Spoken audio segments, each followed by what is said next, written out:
The advice and opinions expressed by the host of Autism Live and her guests are meant solely as suggestion and should not be in any way construed as child-specific advice. The Center for Autism and Related Disorders advises working with a board-certified behavior analyst who has experience with autism before starting any intensive behavioral intervention. Any choices you make in determining your child's treatment are completely at your own discretion.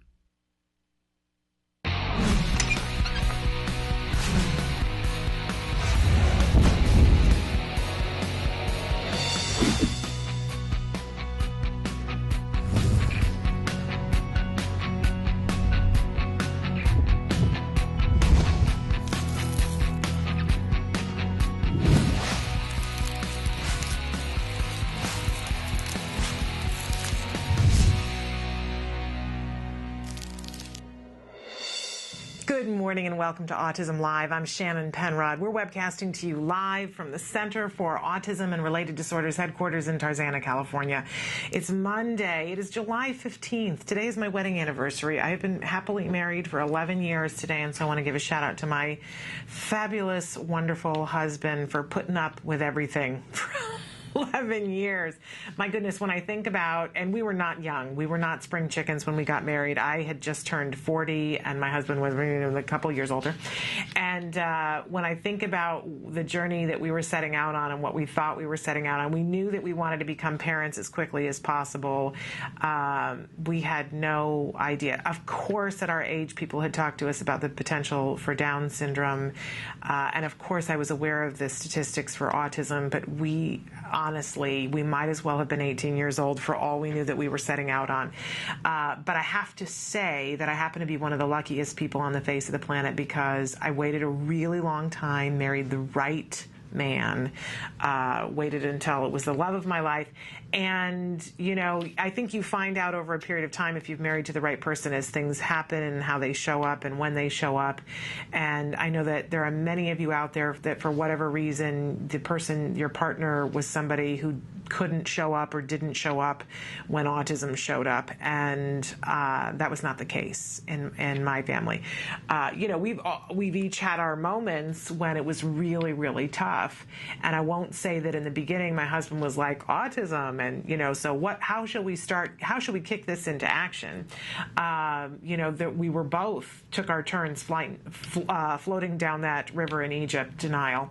And but he has shown up, and he's a wonderful man. He's my best friend, and I always say to him, he's the best baby daddy ever. So I wish that for all of you, that you get to be in a relationship where that can happen, because honestly, I do think that that's a lot of the reason why I'm still sane, at least relatively so, and that we were able to make the progress that we did because we were both really committed to the fact that we were going to help our little boy and do everything that we could. And some days we had to remind each other and say, hello, you know, you are not fully showing up because of X, Y, and Z. And let me just say, it was there were many times when it was me who was having trouble showing up. So in any case, happy anniversary to my lovely hubby. We're going to be with you here for the next 2 hours. I had to think about it for a second because we've been off for 2 days and it's like I've forgotten. But we're going to be live for the next 2 hours talking about autism from a 360-degree perspective. If you watch this show, you know we like to keep it real here, and we encourage our guests to keep it real and talk about things in all the different ways that they show up. And all of our journeys are different, and yet we have some things that we share in common, other things maybe not, because all of our kids are different, all of us are different. And I also want to remind you that this show we talk a lot about from the parent perspective, because that's what I am. I am the mother of a little boy who was diagnosed with autism at 2.5. He's now 10. I just don't even know how that happened. But we also welcome and encourage everyone who they themselves are on the spectrum. This show is for you as well. And for teachers and practitioners, we like to, as I said, look at this from a 360-degree perspective. It affects all of us. Really, anybody who is out there, you know somebody who's on the spectrum, and you are dealing with spectrum issues, whether you realize it or not. And we encourage all viewpoints so that we can look at this in all the ways that it needs to be looked at and help people get to the resources, get to the information that they need to be able to progress. That's what the name of the game is. Progress, progress, progress.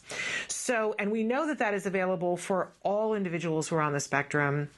The progress is possible. For people who are in this dark place looking at autism and thinking of it as some sort of death sentence that has this finite end, we really want to broaden your perspective on autism, that this is something that, learning is entirely possible on the autism spectrum. Growth is there. We don't even have to debate that. We have seen all kinds of people on the spectrum and realize that it is a spectrum of age and ability, and there is progress available to everyone on that spectrum, just as it's available to us. We know this. There are still a lot of questions, but that is no longer in doubt. So we talk about things to help you to get to the information, get to the help, to get to the support, because you need it. Let's just not even mamby-pamby about that. So I do like to remind everybody at the start of every show that I am not an expert in autism. As I mentioned, I'm a parent. And we hope that you, in whatever capacity you're in, will help me on this journey to provide you with answers and to provide me with topics. So we're asking you to interact. Tell us what you want to talk about. Tell us the questions that you have. Tell us the answers that you have. Tell us what you're working on. Tell us what's frustrating. Tell us what's kicking your can, right? And Emily's going to show you a bunch of different ways that you can participate with us here at the show. There are lots of ways to watch the show. There are lots of ways that you can contact us. I'm going to remind you that there's only one way to watch us live. That's at www.autism-live.com. When you go there, you'll see a desktop and there's a white box. There's a computer, and that is where the show should play for you 24 hours a day, 7 days a week, right? If you're trying to watch it on a tablet, I believe that you still cannot watch it on an iPad, that you can watch it on an Android, but you can't watch it on an iPad, and we'll work on that. Someday you'll be able to do that. But no matter what, you have that white box there. We're trying to leave it open 24 hours a day, 7 days a week. And you have the ability to type in questions, hit enter, and it shows up magically right here on my screen. There is no login. There is no registering. You're not giving us your email. You're not giving us your credit card. People tell us we're crazy for not at least taking your emails and inundating you with emails. We don't do that. Not for that live question feature. So you just type your question in and you hit enter and it shows up here, and then we have an ability to talk about it in live time with our guests, ask them questions. Now, if you do want us to have your email address, we will take that. You can type it in, and I have the ability to X that out before I make it live. But I also want to encourage you. We have a newsletter that our fabulous Emily does every month now, giving you sort of updates on things that are happening, contests that we're having, because we're having things to give away. And if you want the 411 on all that stuff, because a lot of times we just don't have time to cover it here on the show. And if you want to know what's coming up, or if you missed like a big interview and you want to know what that is, I encourage you to sign up for our newsletter, which you can do on our Facebook page. We do have a lovely Facebook page. I encourage you to like our Facebook page and share it. Share our Facebook page with your friends. But you can sign up for the newsletter there at the Facebook page, and that will require you to give us your email, and then you will get those updates. And there are things that we just don't let people know contest-wise on that newsletter. So I do think it is beneficial to sign up for the newsletter. And then you will get email from us from that. But look, I get it. I hate it when I get an email every 7 seconds about somebody's scratching a bug bite and they want to tell me about it. We don't do that to you. So I encourage you, though, to sign up for the newsletter so that you have access to that information. All right. Having said all of that, we want to start the morning as we do most mornings, where we do the jargon of the day. This is when we take on one word, one phrase, one acronym, and we try to figure out just what we're talking about in our everyday lives. I always like to remind all of us that the jargon, you need hip waders to get through it in the first couple of years of autism. And hopefully, after 2 years, you've started to sort out what some of the terms are, right? I don't know about you, but it takes me asking like 3 times, what does that mean again? What does that stand for again?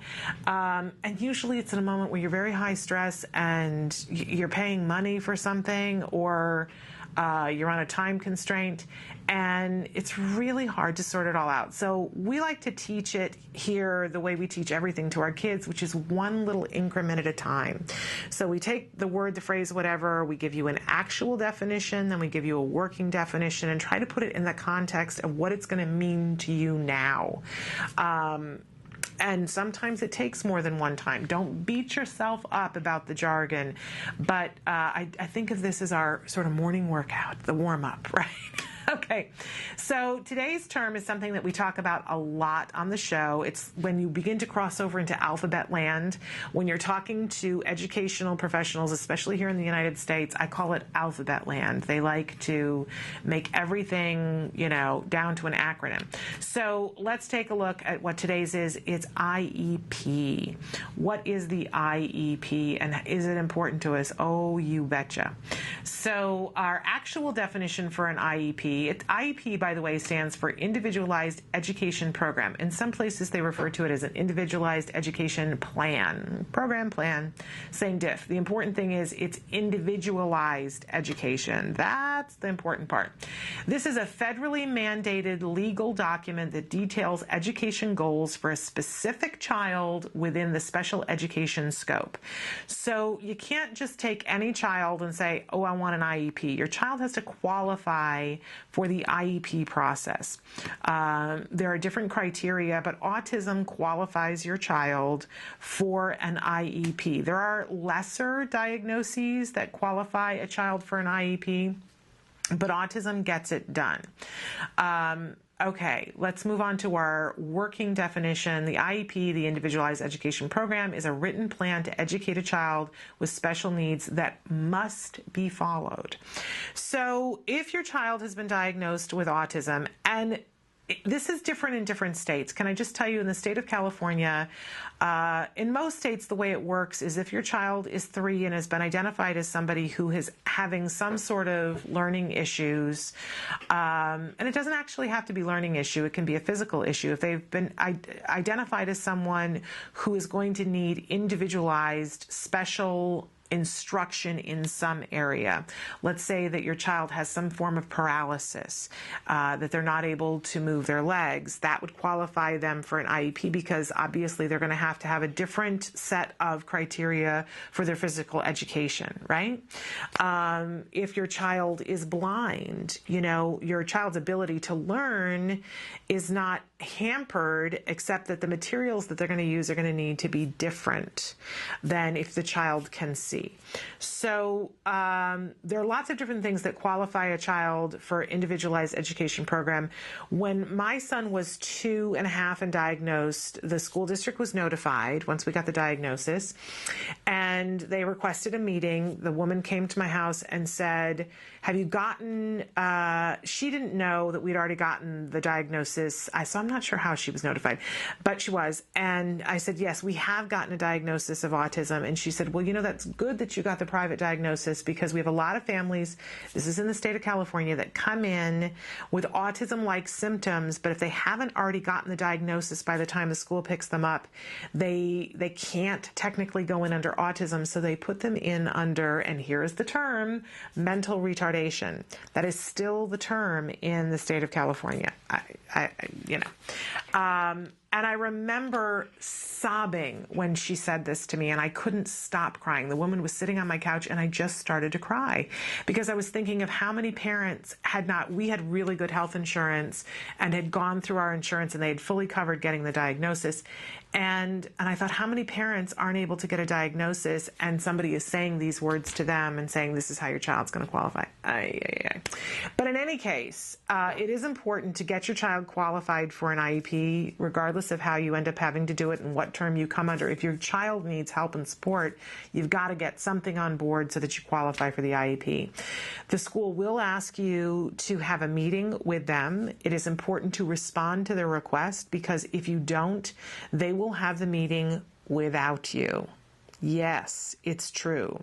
They will, and they legally have the right, if you don't respond within a certain amount of time, to hold the meeting without you. And I am a former teacher, and I can tell you that schools have IEP meetings without the parents on a regular basis. They just do. And a lot of times it's because legally they are required to make sure that they have a plan or a program. And if the parent, and there are parents who don't respond, who aren't interested, who don't want to know, unfortunately. And I can't have judgment about that because I don't know what they have going on. But the reality is, if you don't respond, so you must respond.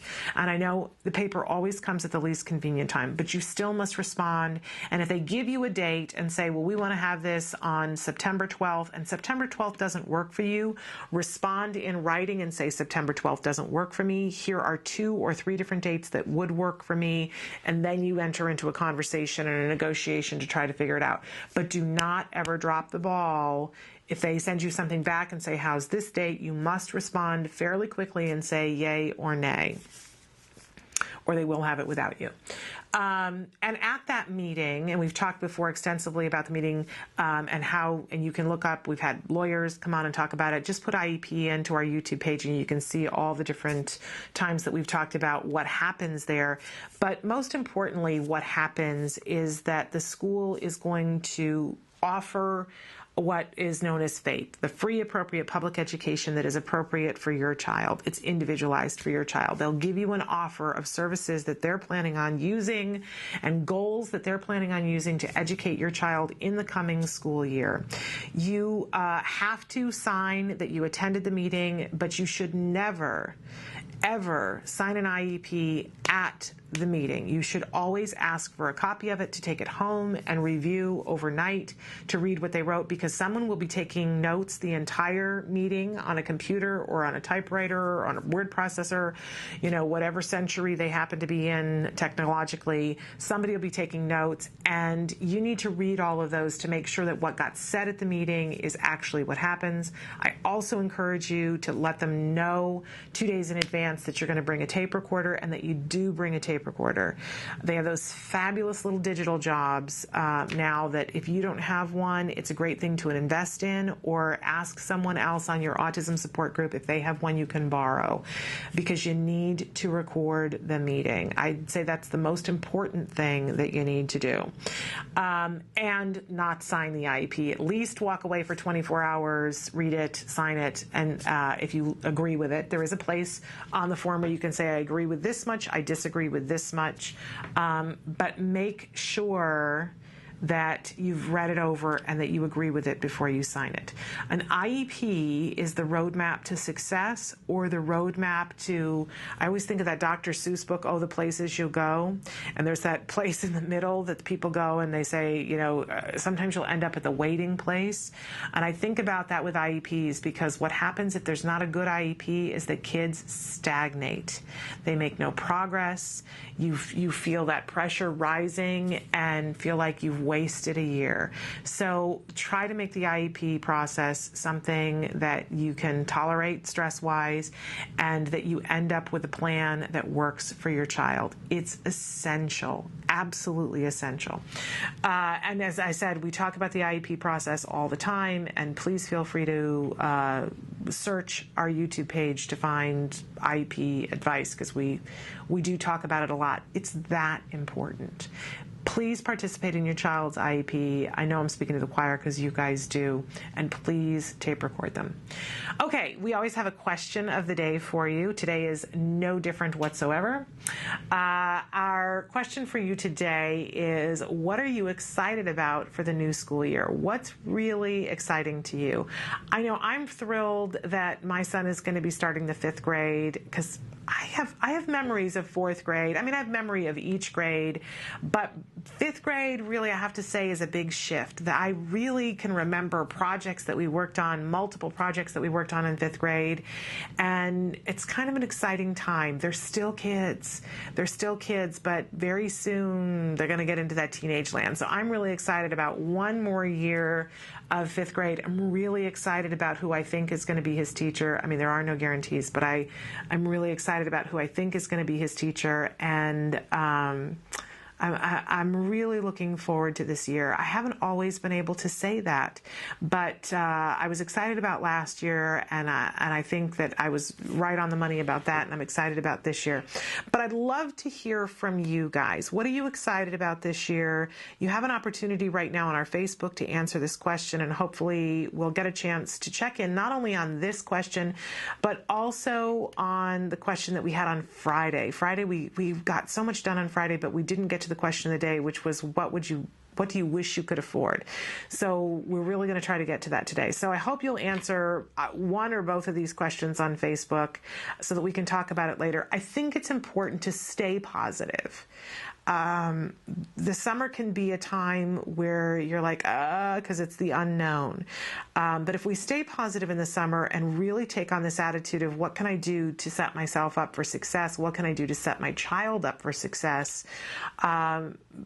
I think we have a better summer, and B, I think we have a better school year. So we're really going to be talking about that all week long. In fact, we always have a topic of the week, and our topic this entire week is, wait for it, success in the classroom. And we know that it really is, in part, about front loading. How can we possibly, whenever I hear that a child is starting kindergarten, I always will go, oh, you're starting kindergarten?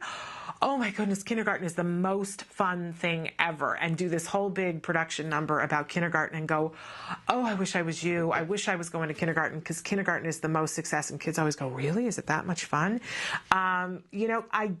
Listen, you think about if you're going to go and do something and you have a little bit of trepidation around it and it's a big, big change, don't you want to hear from somebody, oh my gosh, you're going to love it.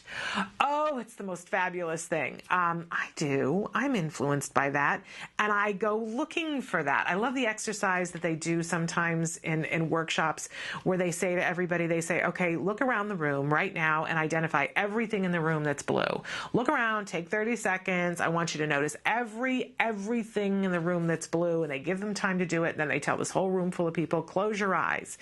Okay, while your eyes are closed now, I want you to picture everything in the room that's brown. And people, you can just watch people's heads expand, and they go, brown? You didn't tell me to look at brown. You told me to look at blue.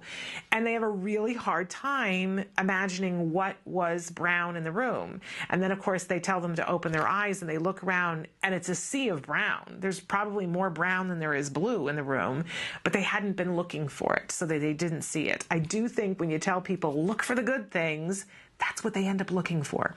So especially with our kids, with school, let's front load them. Let's tell them to look for the good things, all the exciting things that will happen, and then let's give them the tools. So that's really what we're going to be talking about this week is, how do we front load them? How do we get them excited? How do we give them the tools? And maybe how do we give tools to the school? How do we give schools, the teachers, tools to make it possible for them to be set up for success? If you know teachers, I know that sometimes it sounds like I'm ragging on teachers. I love teachers. I'm a former teacher, and I know that teachers, the really good teachers, and most of them are the really good teachers, because who else would do the job if they didn't love it? It's not for the pay, right? And I know people go, oh, it's so they can have the summers off. Believe me.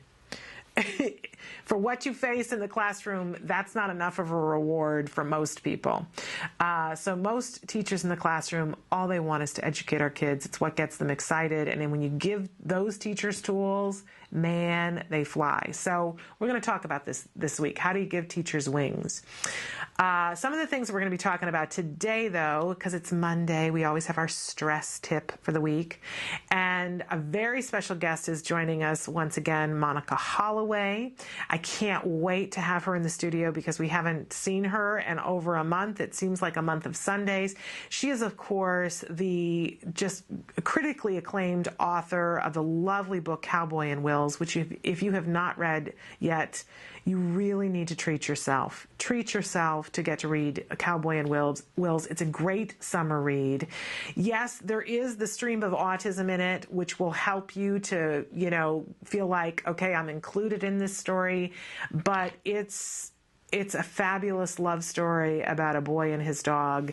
And you could hand that book to anybody, whether they know about autism or not, and you can't call it an autism book. It isn't. She writes so beautifully. So treat yourself. Read Cowboy and Wills this summer. And Monica is the author of that book and other books, and she's going to be here with us. And I can't wait to talk to her. And of course, we're going to be talking about getting back to school. What can we be doing right now? And believe me, there's a lot of stuff that we could be doing right now to set ourselves up and our kids up for success for this school year. Really important stuff. So, okay, we're going to take a break, and we're going to be back with more Autism Live after these messages.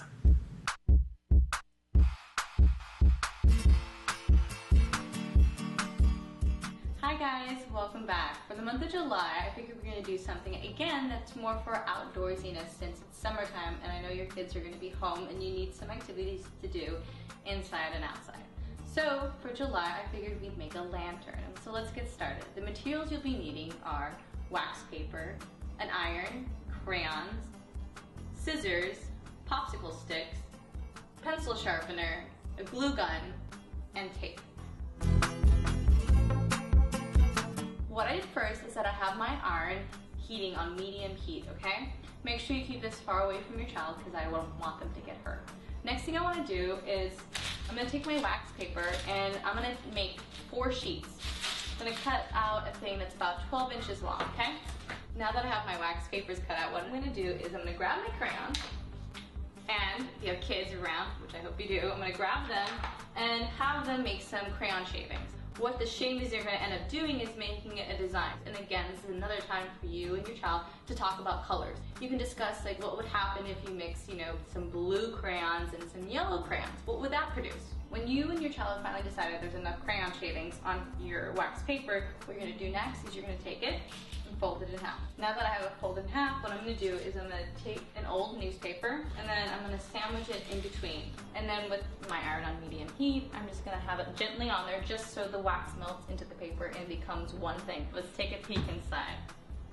As you can see, all the crayons have melted into it, making this beautiful kind of like rainbow-ish color. All right, now I'm going to do this with the other 3 that I've made, and then we're going to assemble our beautiful lantern. All right? So here are my 4 finished panels that I'm ready to build into the lantern. So what I'm going to do is I have these popsicle sticks, and I'm going to build them into a square and glue them together with my hot glue gun. While you're building your lantern, it's a good opportunity to work on math skills with your child. You could discuss how many sides does a square have versus how many sides does a cube have. Okay, I'm going to do this another 3 more times, so I have one for every single side. All right, well, now that I have these 4 different sides built, I am now going to take these wax paper things that I built, and then I'm going to put glue on here and smash it on there, okay? I know the wax paper is way too big for it, but what we're going to do later is trim it. All right, so now they're all done being glued together. Now I'm going to take my scissors and trim along the outside. Now that the 4 sides are done, I'm going to take some tape and I'm going to line the edge of it so they will stay together to make my cube form. And voila, here's my lantern, but it's missing something. You're right, it's missing a light to illuminate it. So what I'm going to put in here is an LED light. I'm definitely not going to put a real candle or else this thing's going to catch on fire, and that is a real safety hazard, okay? So here's my little guy, and I'm going to turn it on and let's see what happens.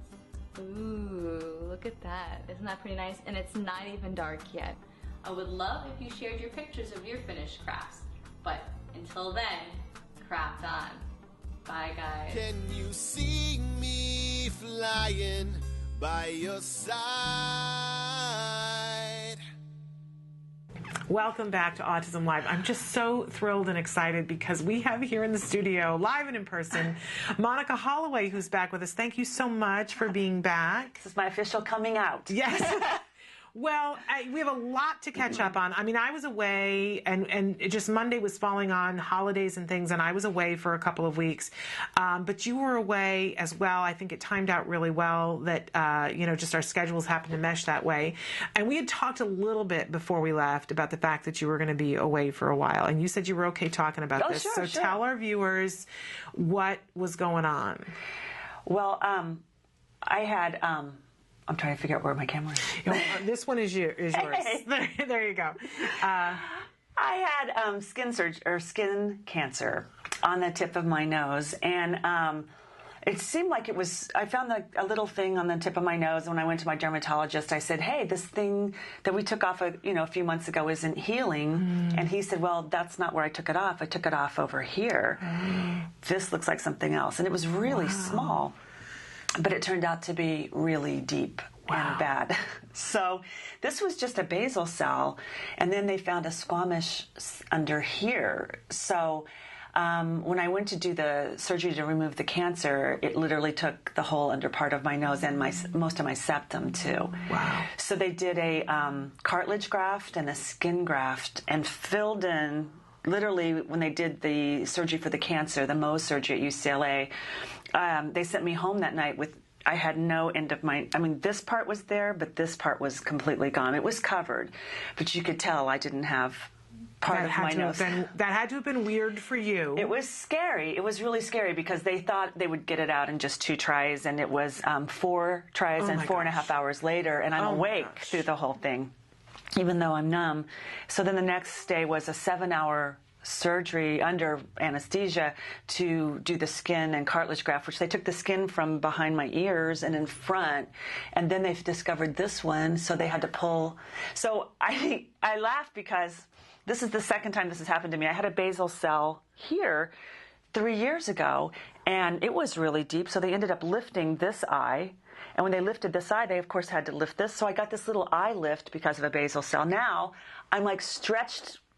I sort of got, like you said, like this little facelift because I had one here and they pulled this up, and I had, then I've got this. This is still a work in progress, but the end of my nose. But, it was rougher than I thought. And comically, I guess, they took part of my ear, this left ear, and used it to fill in the hole at the end of my nose.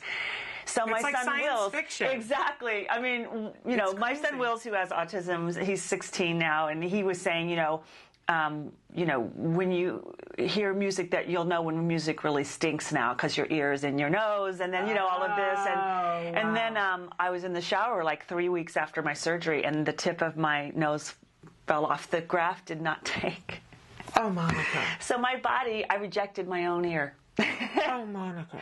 It's kind of hilarious, but I actually had to cancel dinner with my friend Liz and just call her and say, you'll never get another phone call like this. But the tip of my nose fell off, and I have to go to the doctor. Oh, Monica. So then it wasn't as bad as I thought, but they did. So I do have stitches inside, and I still have to do the reconstruct surgery, which they have to wait a month still from now to do it. So. Okay, I have so many questions because I don't know about you, but when my child was diagnosed with autism, there was this thing in my head that I thought, I get a pass from everything else. I had that expectation. That's interesting. And anytime anything happened, I would go, really? Are you kidding me? Did someone forget to tell whoever was in charge up there, my child has autism? Like, do I really have to deal with that too? And I've had to battle that over the years because I've been like, come on now. Why do we not? And I've seen and in my support groups and in my friends of children with autism, moms who've had breast cancer and had other things. And every time I've been like, no, are you kidding me? Right. Did someone forget to tell someone that she has a child with autism? That is just not fair. Right. And I keep trying to change that thought process, but it's really in there. Did you feel any anger like, no, this shouldn't be happening to me. I didn't, and I know why. I know exactly why. There was no danger of my being critically ill from this. This was superficial skin cancer, and as deep as it was, there was no way that I was going to, well, they found out that I didn't need radiation. Okay. The cancer wasn't going to affect my long-term life at all. It's just literally take it off and you'll be fine. If it had been something like breast cancer or something where I had to have, radiation, or I was worrying about it reoccurring. I have a friend who had a melanoma here and had to have a skin graft clear across. And because I saw her go through that, I knew that I was getting off very lightly. And I felt very lucky. And for the amount of time I laid out in the Midwest and was in the fields, with my bikini on, picking corn so I could get a tan. And I knew why I got it, but I also knew it wasn't serious. It was a pain in the butt, and it was my summer was going to get messed up. But other than that, it wasn't that bad. So this was not one of those times. But I've had perspective. Well, yes, you're really good at that, Monica. No, I think it just was different because it wasn't something very serious. It was. I needed a lot of surgery for a very small problem, and. That's how this was. But I do think, God forbid, if it were something bigger or something with my husband or, I could see that. I remember when Will's was diagnosed, and I'd been through a pretty rough childhood, and I thought, well, I'll have a house where children aren't afraid. I'll have a house where there's no violence and there's no fear. And then I had a baby who was scared of everything. That's when I said, really? Yeah. Because I have this safe house. I have a lovely husband who wouldn't hurt anyone. And, my dad was very violent. And I had this beautiful little home where it was very happy and safe and music playing. And then I had this kid that was terrified. And that's when I thought, why would this happen to me after the childhood I had? Yeah. And then what I discovered was watching Will struggle and the grace in his bravery, even as a really tiny child. And from your own son, then I started to see, what, I need to have a little bit of grace here too. And now I understand, I have much more perspective on why Will's came to me, or I think I was very lucky. Yeah. I was living with a big chip on my shoulder about my own past, and now I don't feel that way. I just don't. Well, and we should mention, and you were so lovely, because I have the hardback copy of this, but you brought me the paperback copy, because you talk about some of those things about, you cop to the fact that you have some, I don't know whether you call them obsessive compulsive issues, and I think definitely. That's what you called it about it in the book. Medicated as such. I don't want to put words in your mouth. But you talk about having some of those kinds of issues, and I talk about all the time having those issues. I totally cop to that. You still have that? Yes. Yeah, me too. And for a while in autism, I descended into panic disorder. Me too. And I had to get cognitive behavioral therapy about it. It was, I couldn't drive. I couldn't leave the house for a period of time. Wow. Yes, I was going to be that fat woman in the house who hadn't left for 23 years and couldn't go to her own child's college graduation. I understand that.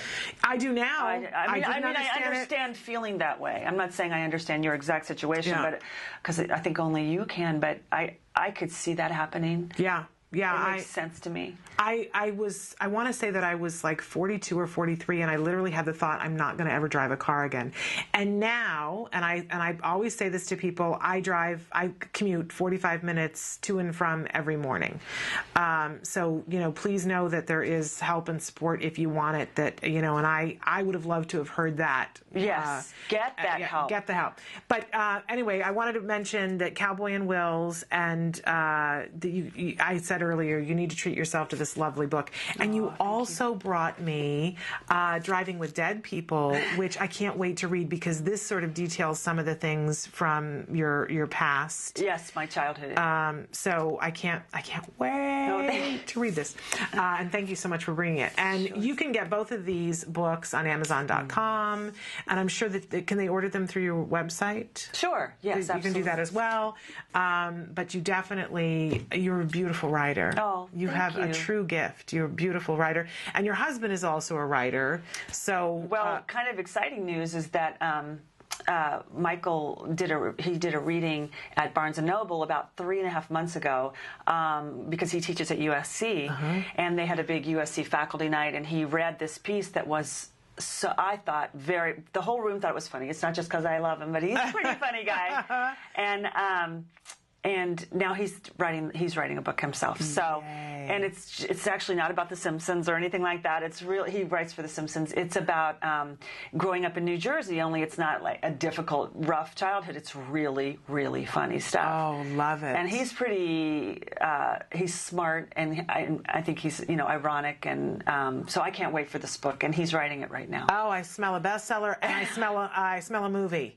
I do too. Love it. I can't wait to go to his reading and support him. Yes, we have to let us know. Yes, I would love to see that. Sure. All right, we're going to take a short break, and then we're going to come back and talk about Will's reaction to everything that was happening, because I think when stuff happens with us, I don't know about you, and you were kind of alluded to this, that when you were having those issues, that you wanted to make sure that you didn't pass those down to him. Right. And I certainly went through that. I said earlier this morning that today's our 11th anniversary, and that we've been through some stuff, and that there are times where each one of us kind of dropped a ball. And certainly when I was going through my panic issues, what got me to get help was realizing that my son was now picking up on it. We did leave the house one day, and he said, "Can we go home? I feel like I'm dying. I feel like I'm dying." And I thought, oh, I know where you got that from. Oh, yes. Yeah. I know exactly where you got that from. And it's time for me to get that under control. Well, you're brave. That's good. Well, I think sometimes we're braver than we are for our kids' sake. I agree. So we're going to talk about what happened for Will's through this journey, and how that transformed and how that informed what you were doing in terms of the surgeries. So let's take a break, and we'll be back more with Monica Holloway after these messages. You say hi, we say hi. Let's get wild, let's get wild. Let's get wild. Let's get wild. Let's get wild. Hi, welcome back to Autism Live. I'm Lisa Ackerman, Executive Director of TACA. We're gonna bake again. All right. It's my lovely assistant. Hi, I'm Jennifer Lucero. We've heard so many people go, I want a decent chocolate chip cookie for my kid to eat. We've got all our dry ingredients. So I've got the flour, I've got the flaxseed meal, baking soda, baking powder, our gum, or xanthan gum. Great. So we're gonna get started in the mixer here. So those are dry ingredients. I do have brown sugar. We did cut this down. And the one way to do that is my favorite, and that's maple syrup. I'm using egg for this recipe, but we could use more arrowroot and also the flaxseed meal. So I'll go ahead and throw my eggs in here, which I love doing. So, and then the last thing is a shortening and gluten-free casein-free butter replacement. So I'm going to go ahead and throw this in. I've let it sit out for a while so it's nice and soft. So let's go ahead and mix this thing well. These are dairy-free, soy-free, and I really like them. Again, Enjoy Life is a great product. It's also net-free. And chocolate chips are a personal thing. I won't judge you if you use the whole bag. I would. I know, right?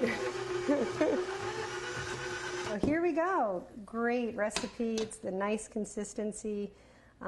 Everything's ready to go, so we can enjoy our cookies here in just about 10 minutes. We want to give it a kind of like a couple inches between each cookie. A lot of people are really concerned about aluminum, so what I've done is I laid down my natural brown parchment paper, and Jen's helping out putting the cookies down. So we're separating the nice baked good that's all organic from the aluminum cookie sheets. So let's go put these in. So magic oven allows me to pull the last ones out. And voila. Yum, so good.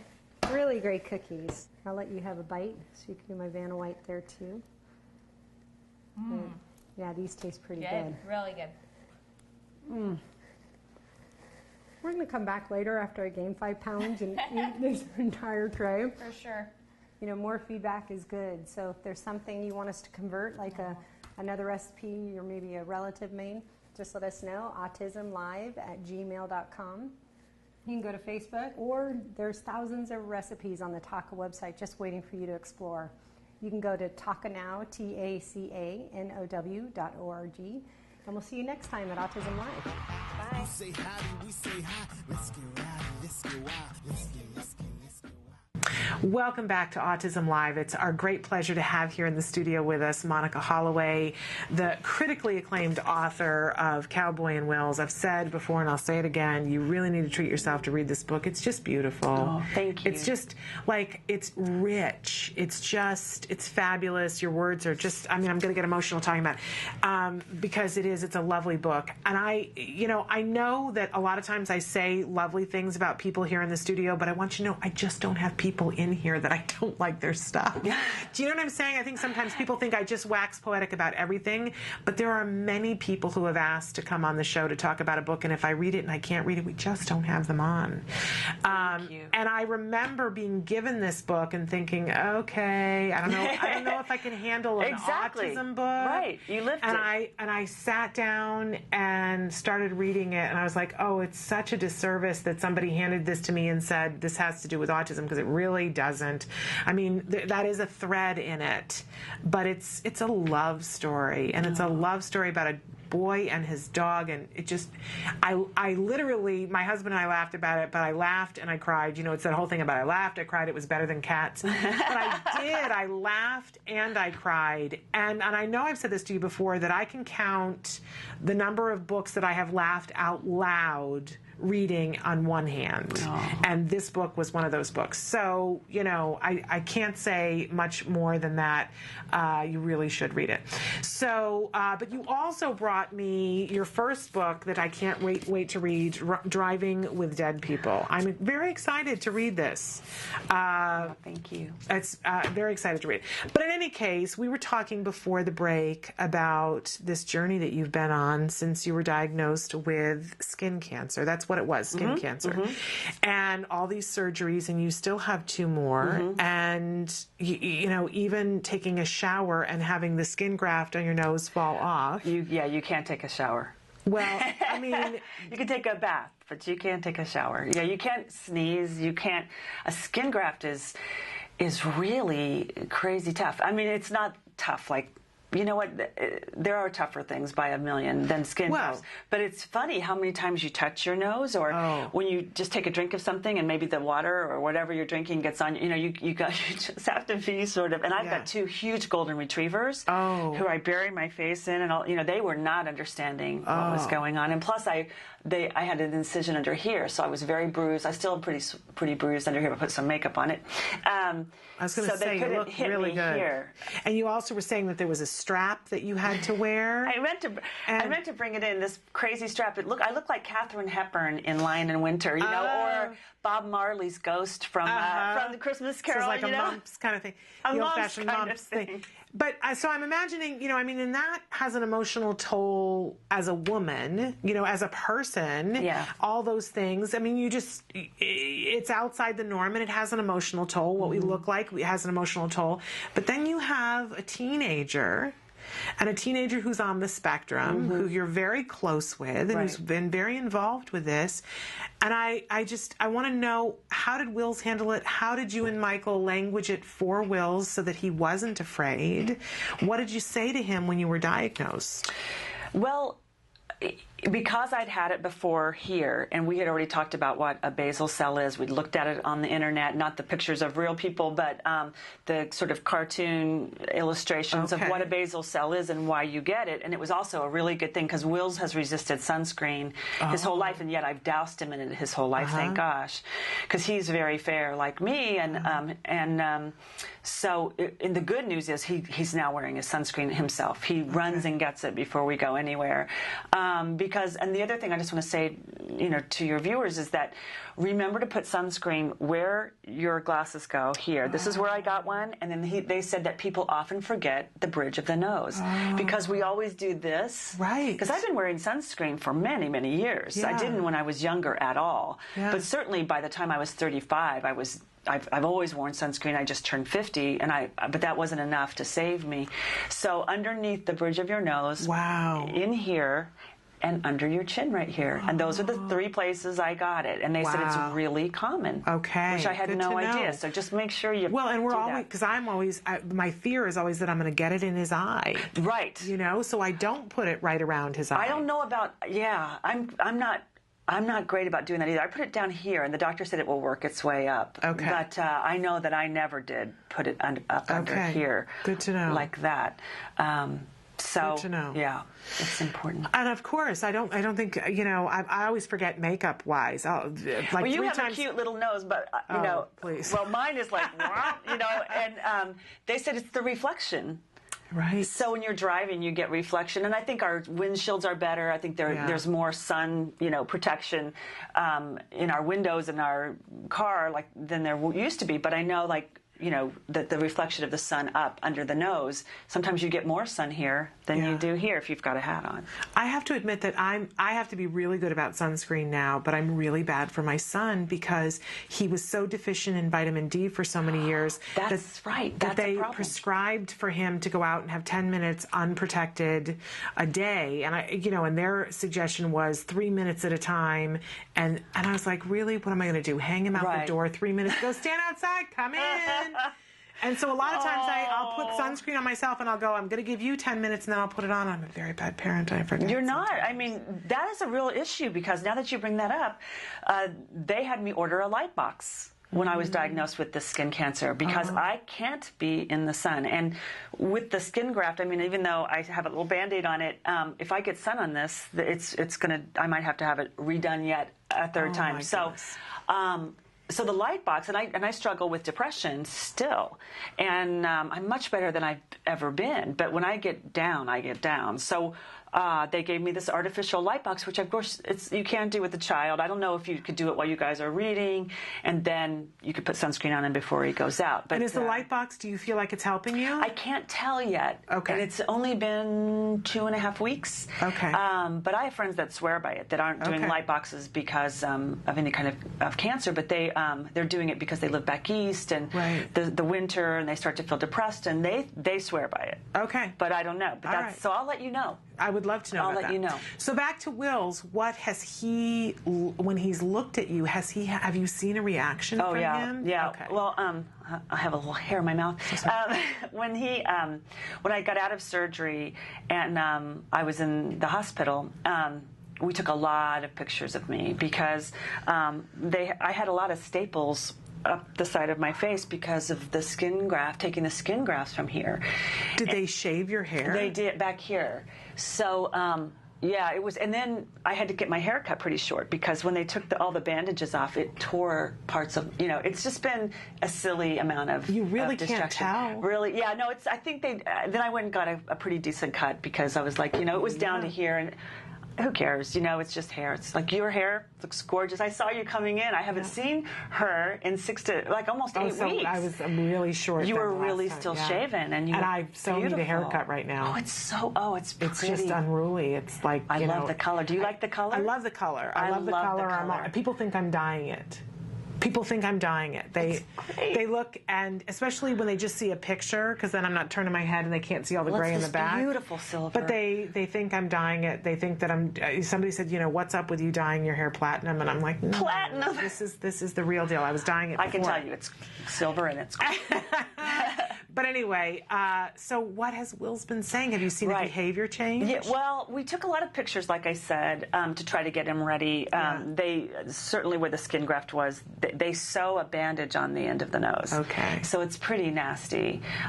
So I wore a medical mask when I first came in the door so that when he saw me, I had the medical mask on. And I said, do you want to see it? And he said, no, I don't want to see it yet. And but all these stitches were very visible here. And then I had, this was really badly bruised. My neck, just from under here all the way over and up my cheeks were just black. Wow. Because of this incision here. So he saw that and he cried really hard. And he said, you look like you really hurt. And I said, the truth is, Wills, I hurt, I'm sore.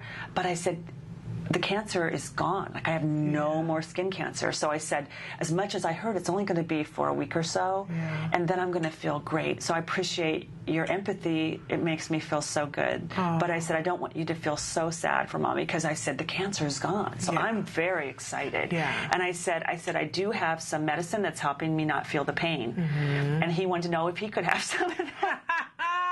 And I said, no, you can't have. And I explained why. He said, oh, because I feel so much pain. And I said, and so we talked about it. He wanted to know if my nose was going to look really different, and because it was so swollen, which was hilarious, because like I said, I feel like my nose is big anyway, and it was super big. And I said, not right now, but they're going to, I said, we'll see in the end, because I wasn't going to tell him they're going to restructure my nose, which won't happen until August. So, the stitches alarmed him and scared him. I think what upset him the most was I wasn't myself. I mostly just had to lie down, and I get lie and lay mixed up all the time. Have we talked about this? I lay down. I mostly had to lay down or lie down. I think he lay down. I don't know. So I think that's been the hardest. And he wants care about that because you're a writer. The rest of us are like, I don't care. Well, I still want to ride bikes with him and swim with him. I haven't been able to get in the pool at all. And so he's in the pool and I'm blowing. Oh, this is what happened too. The golden retrievers like to chase balloons in the pool. Oh, nice. And so I hadn't been able to put my mouth around a balloon really to blow it up because it's so tight and swollen here. I mean, my face was huge. I called myself the grand face. I mean, it was a huge face. So I finally got this balloon blown up for Will's, and it was about this big, and he's just learning to tie balloons now. It's complicated for him with his fine motor skills. And as soon as I got it to here, it blew up, and it just blew my scab right off my nose. And I said to Wills, I was like, is my nose still on? Because this is the second time I'd lost the tip of it. And he goes, no, it's not on there. And then when I went to the doctor that afternoon, I called him. He's like, really? Again? And I said, yeah, I blew it off with a balloon. We went in. Wills and I went together. We were laughing. And it turned out it was the best thing that could have happened because it blew the bandage they'd sewn off, and underneath was really good, viable skin. And we knew then that the second skin graft had taken. Oh, my goodness, Monica. And so we were thrilled. But there's another book in all of this. Or at least stand up, my goodness. Yeah, and it was hard because they were saying the next time they took something from me, it would be my forehead. And I was like, really? Because I'm going to be like pulled this way, and then pulled this way. I can't imagine. You could be Catherine Hellman in Brazil. Have you ever seen that movie where they just have like pull her face? Yes, that's all I could think of. My goodness. But, it was funny because I was in Beverly Hills, which is where the plastic surgeon is that did some of the reconstruction and that will do the septum reconstruction next month. And I was standing at Le Pan Quotidien to get a tea, and this woman grabs my arm and she goes, I had my face done 2 months ago. She was like looking at me like, isn't this great? And she told on herself, but I was like, oh, you look great, because she was just like thinking I just had a facelift like everybody else. Well, I have to say to you that, I am somebody who doesn't like to have surgery on anything. The only surgery I've ever had is the C-section. I'm not a good patient. And, countless times people have said to me, oh, you should get a lift, you should get a thing. Oh, no. You should get a thing, I mean, we live in a place where people do this, right? Yeah. And it isn't something that particularly interests me. But I have to say the fact that you're saying that you had this done and I cannot tell, so if I ever need to have something done, I'm going to call you for this surgeon because clearly he's good. Yes. You look good. Oh, I mean, I expected you to come in and look, like you'd been through a war, and you look really rested. So I've had people ask me if I've lost weight. Yeah. I've had people ask me mostly if I've lost weight, not a haircut or anything, but nobody's said, wow, you look like you've got a brand new jawline. You look great. So it's working for you in that respect. Thank you. I'm not sorry now that it's over that this is a little tighter, I must admit, But I will say, one thing I want to, back to Will's, is I don't want to give him the impression that, when you get older, that's what, because he was saying, I'm not a careful person when it comes to my body and my, so when I'm trying to recuperate, I try to do, as we all do, I guess, more than we should. And when I had to have this basal cell removed, it was from here down to here. and they lifted this eye, then they lifted the top of this eye. And so then our golden retrievers, one was a puppy and one was 3. I said to Wills, well, let's take them on a hike. It'll be okay. And I still had stitches. And so this is just, so I was lying on the ground taking a movie of Wills and the dogs playing, and I wasn't paying any attention. The puppy came running toward me, and somehow, you know, puppies run like this with their front paws. He put both of his paws on my eyes that had the stitches, and he busted my stitches. So Wills remembers, like, and I was laughing. I'm like, really? And I have it all on camera. It's like a video of him coming and just pouncing on my eyeball. So I think as hard as it is, I think we really try to laugh, and we try to say, you know what, I have to, like, you know, I had this big strap on, I had a huge hat on, this was covered in white bandages, and I said to Wills, we're going to go do something fun. I don't care what, we're going to go out. Can you deal with this? And he was like, I don't care, this is fine.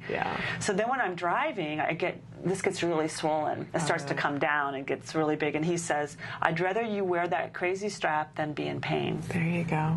And that's so kind of him, because sometimes I'd rather be in pain than be seen in that crazy strap. So I have about 3 more weeks with that strap, and he's been so great about it. So then I've been letting Wills back out of the garage in the car because he's learning to drive. Right. So he got in the car, and I went down. Our driveway kind of comes down a little slope, and I was standing on the sidewalk, and when he pulled out, he'd put the strap on himself.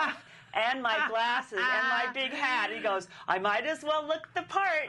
So he's been great. He's and got very a sense of humor. And I have a picture of it, So I, of course, had to take his picture in that strap. So he's driving like me, you know. Wow. So he's been such an angel. Well, what a great, healthy attitude you're taking towards it. And it sounds like he's totally picked up on that. Yeah, and I think, again, I can't say enough, you know, that my life, my health is not in danger. You know, you want to get those things removed. They can disfigure you, and it's not good. But it's not life-threatening in any way.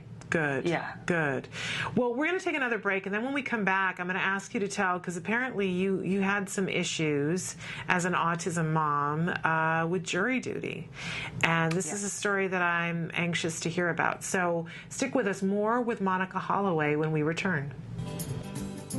I know a cute little blue-eyed boy, and his name is Jack. Jack Riley. He got a big, warm, blue-eyed soul that makes your heart beat fast. No. I don't understand. What are you talking about? Jack Riley has been scripting a lot. He's repeating lines from movies, practicing speaking, which is great, but his use of language is not appropriate because no one understands what he's saying. Everyone has been working on redirecting his language to say things that are more appropriate and conversational. Hey, ladies. No, check it and say, hey, ladies, let's play. Jack, can you say I'm excited? I'm excited to play. There you go. Okay. I will play Jessica's house. Okay, that's it. What is it? There you go. It is. Jessica has been working on WH questions such as where. I will play the iPod. Okay, go get it. Go get the iPod. Where's? Who. Who's there? What. What is There we go. It's iced coffee. Why. Why are wearing glasses? I'm pretending I need them so I can see you better. They're playing. These words accelerate his learning by giving him language, to ask for info. Oh, I just want to be silly. Am I silly? You need WH questions for conversational skills, comprehension, perspective taking, and problem solving. Hi. Hi. I'm Suzanne. What's your name? They're gray. What color are your eyes? Are blue. How about mine? What color are my eyes? Are brown. Yeah. Slave owner. Welcome back. Monica and I are so busy talking. But we have Monica Holloway here with us in the studio, and it's a bit of a catch-up fest for us because I have not seen you in over a month, and so thrilled that you're doing so well, and so thrilled that Wills has been taking it with a sense of humor and adjusting to it. I understand, though, that you, on top of all of that this summer, that you had also not just a jury duty request, but a little bit bit of a deal that went with being asked to be a jury member that involved being an autism mom. So fill us in. Tell us what happened. Well, I was just saying this to Shannon earlier. I had been asked to come to jury duty 2 or 3 times, and I couldn't because I was helping Wills, and it was a time when I had to take him to therapy and pick him up, and then it seemed like, oh, I got a jury duty notice, and I thought I'll be able to do it. And then we found out that Wills was doing a special program for the summer for the Spectrum program, and that I needed to be there, and I needed to be there at noon to help him through a therapy program, and then pick him up at 2:30. So then I needed to move that jury duty back. And when he's in school now, he doesn't need me during the day. And my husband can probably pick him up usually at 3:30, or somebody, we can figure this out. But there's nobody to help me this summer.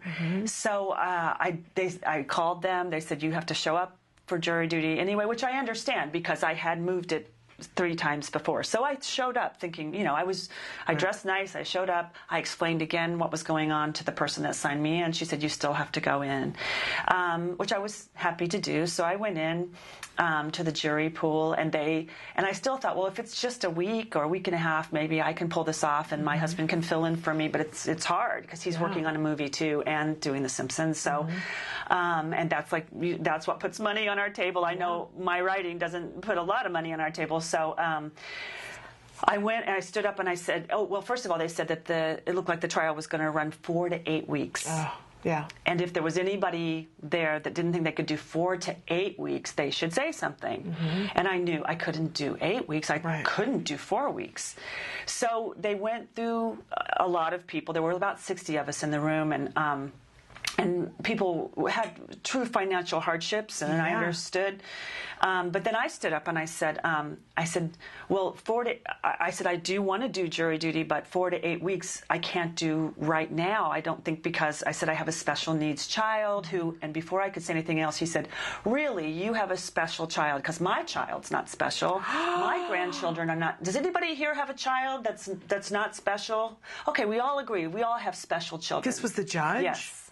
Oh, and my I'm goodness. standing, and everyone's looking at me, and I said, I couldn't believe it, and so my jaw was just like dropped. He goes, "You can close your mouth," and I said, "I will never get my mouth closed again."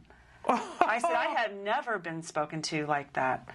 I said, "I have a child with autism." He said, "I don't care." Oh my goodness! I said, you may not care, but I care. And I said, I have to pick this child up. He said, what makes you so special that you have to come in here and tell us about obviously you're dressed well. Obviously you financially can handle it. He said, you sit down and show up for jury duty. You're part of the pool. And I said, I won't sit down. I won't be spoken to like this. I said, how many parents of autistic children have you spoken to like this? And they haven't sat down. And he said, you're going to be in contempt of court. And I said, that's fine. I said, I'd rather be arrested than have you tell me to sit down and me sit down. And he said, well, listen, however special, and he's doing air quotes, your child is, he said, nobody here is interested and nobody cares. He said, get somebody else to pick up your kid. And I said, my kid can't just be picked up by anybody else. And I said, you need to get yourself educated on autism and not talk to people like this. And he said, I'm going to throw you out. And I said, would you please, because I'm a writer, and boy, would I love to write this up in the Los Angeles Times. Yes. Please throw me out. He said, just sit down. You're out. He goes, I don't even want to see you again. And I said, I want to see you again. I said, I'm going to make a formal complaint. And I said, I'm glad I was brave enough to say something, but I can't imagine the number of parents you've put through hell in here. Oh, Monica, I'm so proud of you. It was horrible, though, but I was crying, which made me so mad. I was brave in some ways, but I was crying the whole time because I was so mad. I wasn't crying because I was sad. I was furious. And I can't remember, because I'm all keyed up right now, it was actually more ugly than that. He went into sort of how old my son was, and he's like, oh, really? You have to go home for a 16-year-old child, and all these air quotes. And so when I got out of there, the other jurors were like, oh my gosh, he's such a jerk. I can't believe it. And they were like, oh my gosh. And I was crying. So I called my husband and he said, did you get arrested by any chance? And I said, actually, I didn't. Right. So I called my friend, who is a great friend of mine, Judge Wapner's son, Fred. Wonderful. And Fred has a son with a disability, and everybody knows Fred and knows his son, Michael. And Michael's a really good friend of Wills's. And I was still sobbing. And I was out on the steps, and I said, Fred, this just happened to me, and this is the judge's name, and what can I do right now? Right. So he gave me the name of the supervisor, and I went right over there, and I put in a formal complaint, and I hope that I get to see this judge again, and that we go up against each other, because he can't be bullying other families like this. I have to say, I'm stunned. It was horrible. I'm absolutely stunned, and I'm so proud of you, because I'm somebody who, I can say anything to anybody, but sometimes it takes me time. Like if somebody says something to me in the minute, sometimes I'm just paralyzed. That's not usually me. And it takes me a while in a way to wind that's up. bad. I mean, sometimes I've been very bad in the moment because, I come up with some quip that's not kind but when I see that something's unfair, it's the worst possible position that I can be in. I'm at my sort of quickest when I feel like this is unfair. And I even said to the judge in front of everybody in the courtroom, my son is high functioning and you're lucky that you're not dealing with me, and my son is low functioning and can't be without me. And he just didn't care, and I couldn't believe it. And he kept saying he didn't I don't care. None of us care. See, that is stunning to me, because I think a lot of times people don't care, but they aren't so brazen to say, I don't care. Right. And I said, if your children and your grandchildren are as special as my child, I'd like to see them. I'd like to see them go to school. I'd like to see them ride a bicycle. I'd like to see them try to speak in front of other people. I'd like to see them order in a restaurant. And he stopped me, but I was going down the line of like, really, they're so special? Can they do this, and this? And did they have to fight to learn how to do that? Right. Oh, man, Monica. I was And furious. A judge. Yeah. A really Shocking. well-known judge, except that when I did call Fred Wapner, and I can talk about Fred because he's my dear friend, he was not surprised when I told him this judge's name, but he was really mad because he's got a disabled son, and it's we have to change these laws. We have to change these people who think this way, and I feel fortunate that I'm able to stand up for myself, but there's all kinds of reasons I can. I know Wills is doing well. I have to say, I'm an author, so I'm used to speaking in front of people, but it's for some people, it's just impossible when you're bullied like that. Yeah. I don't think I would have been able to come back in the moment. It was awful. I would have gone and sat down and then 5 minutes later stood up and said, excuse me, I want to revisit this. But it would have taken me that long, Monica, and the fact that you did it right in the moment, kudos to you. Well, I was crying and I was snotting all over the place, so I just couldn't be. There was no dignity in terms of how I looked. And I will say, there were people on the jury also that didn't want to talk to me. They were like, "Oh my gosh, you stood up to the judge, or they just wanted to be away from me." And I also thought, shame on them as well. Yes. And I think if I'd been in a courtroom and somebody had been standing up and trying to stick up for their autistic son, you can guarantee you I would have stood with them. Yes. So I was surprised. If it had been happening to you and I had been there, I would have been right on my feet and I would have said, excuse me. Yes. And even the lawyers were shocked. I would have gotten a phone going and said, let's videotape this, butthead. Right. Because the lawyers were just in shock. And I'm sure they were thinking, this guy's going to try my case. Oh, my goodness. But maybe they weren't. I don't know. But it was horrifying. So I've already written it for my third book, and the lawyers are trying to decide whether I can put the name of this judge in my book, and I think I should. And I have witnesses. I got the names and numbers of the people that were on the jury. I've got 4 witnesses that gave me their name and number. To corroborate. Yeah, so that when I reported it, I could say, talk to these people, because sometimes we don't remember things correctly, or I don't want to make sure I don't exaggerate it or under-exaggerate it or whatever. Well, and not only that, when it's a he said, she said, they always say, well, it's he said, she said. Right. So you have to have corroborating. Oh, I am so sorry that happened to you. But that was worse than the surgery. That you didn't end up having to serve. No. And now are you excused for 2 years, or will you have to come back? Well, we were talking about you saying that sometimes you have a panic, yes. Or you used to, I guess. I don't know whether I'm still considered that I have a panic. And I haven't had a panic attack in a long time, but yeah, I had a panic disorder. Well, I live with a lot of anxiety, and I exercise, and I try to get some of the. I don't just exercise; I do take medication for the OCD and the anxiety, and it has helped. But when I talked to my therapist about this, I sort of went in and I said, "You can't believe what just happened to me," and I told her what happened, and she said, "Well, what were you doing serving on jury duty? You have a legitimate panic disorder." I was like, but I'm not going to use that to get off of jury duty because. Yeah.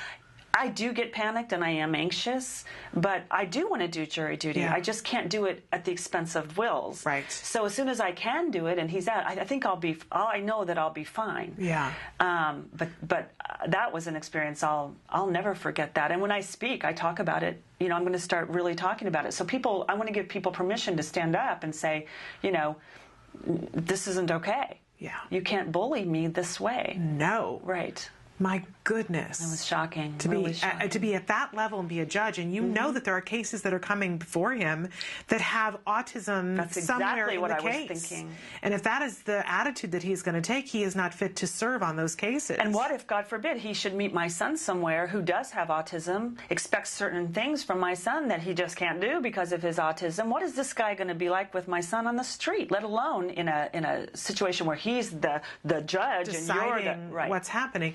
I mean, we talk all the time on the show about how important and essential it is to train police. Please, yes. So that they understand and can react because... there is a phrase that is out there that we have used here before on the show, death by autism. And there are lots of different ways that can happen, that when these kids elope and drown and other things, but also, the police, we had a case just in the last month, and it wasn't somebody who had autism, it was a young man who had Down syndrome, who had gone to see a movie with his caregiver, and she went to go get the car. While she was getting the car, he started asking questions. He wanted to see the movie again. He tried to get in or whatever. And the person who was working at the ticket booth got concerned because he's very big, an adult, and called the police, who arrived. And by that point, he was agitated. Oh, no. So they asked him to leave or desist or whatever. He wasn't really understanding. So, of course, they got out the handcuffs. Oh, no. This is my biggest Monica... And it's a very unhappy ending. No. Oh, yes. They handcuffed him and put him on his belly. He had claustrophobia issues and panic issues. They put him on his belly, and they were yelling at him to calm down and quit fighting. And, of course, the police were scared. It's not that the police are horrible people. Right. No, they were scared. They're walking into a circumstance. But I don't know whether he went into heart failure because he was having a panic, but he died. He died. And, of course, the caregiver comes back. She's gone for like 5 minutes. She comes back, and the police feel terrible about it, but it literally is a lack of understanding. Yeah, but I know, Monica, Nancy and I covered this story a couple weeks ago, and we both cried and said, it's really sad. Because this could happen to any of our kids. In fact, Emily Island was with us last week, and she has a new movie out called Be Safe, the movie, and I'm going to share with you the site to go. Great. Because it's something we should all be watching with our kids, because there's a lovely scene. I've screened part of the movie. There's a lovely scene where they show a mistaken identity, where a kid who's coming home on the spectrum, the police come, draw guns, and handcuff him, and he knows what to do because he's been trained.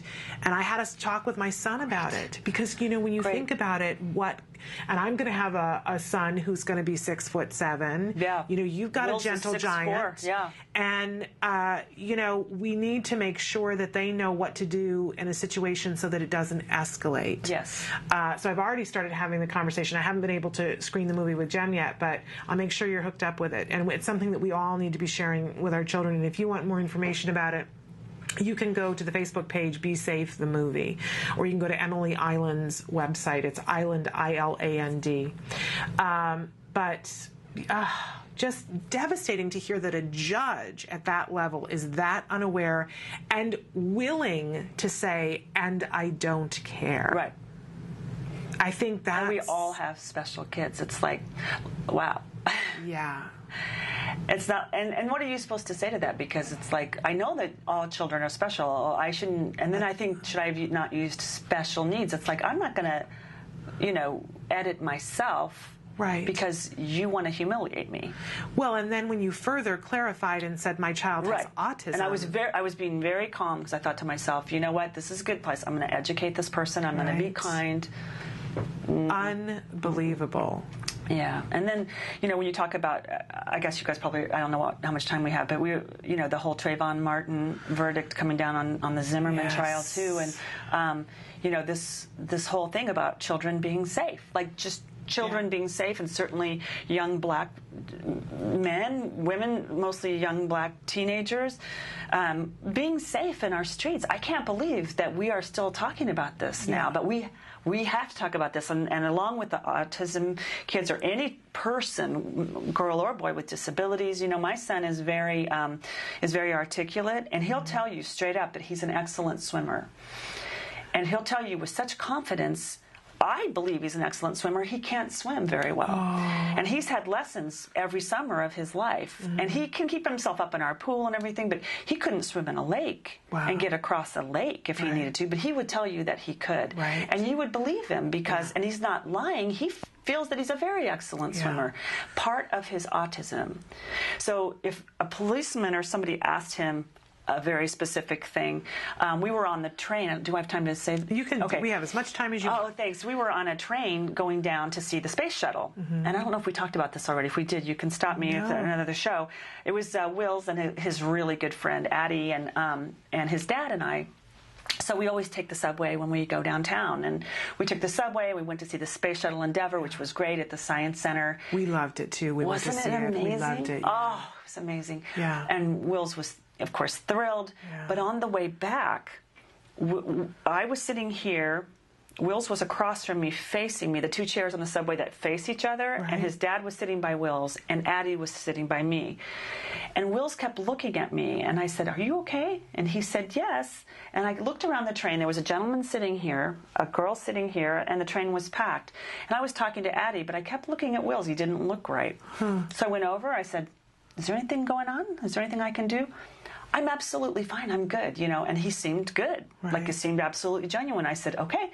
So I sat back down, and as it turned out, so we get up to get off the train, and Will said, "I'm not getting off the train."